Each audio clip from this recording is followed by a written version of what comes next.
যুক্তরাষ্ট্র ইরান চুক্তি মানবে না ইসরায়েল। লেবানন গাজা থেকে সেনা প্রত্যাহারে সাফ অস্বীকৃতি। মধ্যপ্রাচ্যে চলমান উত্তেজনার মধ্যেই এবার যুক্তরাষ্ট্র ও ইরানের মধ্যকার সম্ভাব্য কোনো চুক্তি মেনে না নেওয়ার ঘোষণা দিয়েছে ইসরায়েল।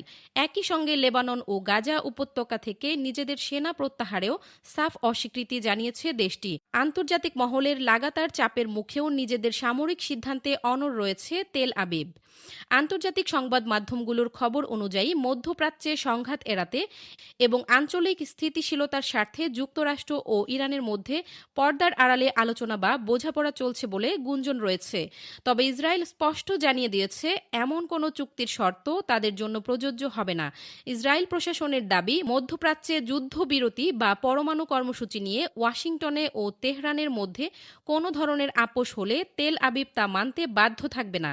ইসরায়েল মনে করে ইরানকে যে কোনো মূল্যে পারমাণবিক অস্ত্র অর্জন থেকে বিরত রাখতে হবে এবং তাদের প্রক্সি গোষ্ঠীগুলোকে অর্থায়ন ও অস্ত্র সরবরাহ পুরোপুরি বন্ধ করতে হবে। যুক্তরাষ্ট্র যদি ইরানের প্রতি নমনীয় নীতি গ্রহণ করে, তবে তা ইসরায়েলের অস্তিত্বের জন্য সরাসরি হুমকি বলে মনে করেছে দেশটির শীর্ষ নেতৃত্ব। অন্যদিকে গাজা এবং লেবানন ইস্যুতে ইসরায়েল তাদের কঠোর অবস্থানের কথা আবারও পুনর্ব্যক্ত করেছে। গাজা উপত্যকায় হামাসের বিরুদ্ধে এবং উত্তর সীমান্তে লেবাননের হিজবুল্লাহর বিরুদ্ধে দীর্ঘদিন ধরে ব্যাপক সামরিক অভিযান পরিচালনা করছে ইসরায়েল। আন্তর্জাতিক সম্প্রদায় এবং খোদ মিত্র দেশ যুক্তরাষ্ট্রের পক্ষ থেকে বারবার যুদ্ধবিরতি এবং সেনা প্রত্যাহারের চাপ দেওয়া হলেও তাতে কান দিচ্ছে না নেতানিয়াহু প্রশাসন। তারা সাফ জানিয়ে দিয়েছে, হামাস এবং হিজবুল্লাহর মতো সশস্ত্র গোষ্ঠীগুলোকে পুরোপুরি নির্মূল না করা পর্যন্ত গাজা ও লেবানন সীমান্ত থেকে ইসরায়েল প্রতিরক্ষা বাহিনী বা আইডিএফ কোনো অবস্থাতেই সেনা প্রত্যাহার করবে না।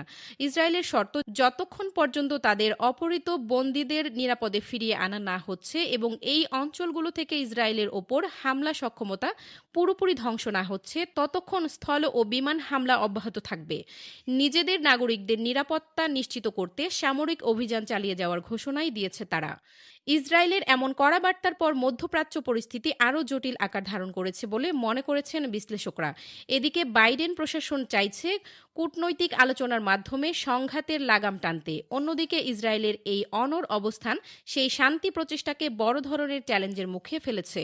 বিশেষজ্ঞদের মতে, ইসরায়েল যদি সেনা প্রত্যাহার না করে এবং নিজেদের শর্তে অটল থাকে, তবে এই অঞ্চলে সহসাই যুদ্ধ থামার বা স্থায়ী শান্তি ফেরার কোনো সম্ভাবনা নেই।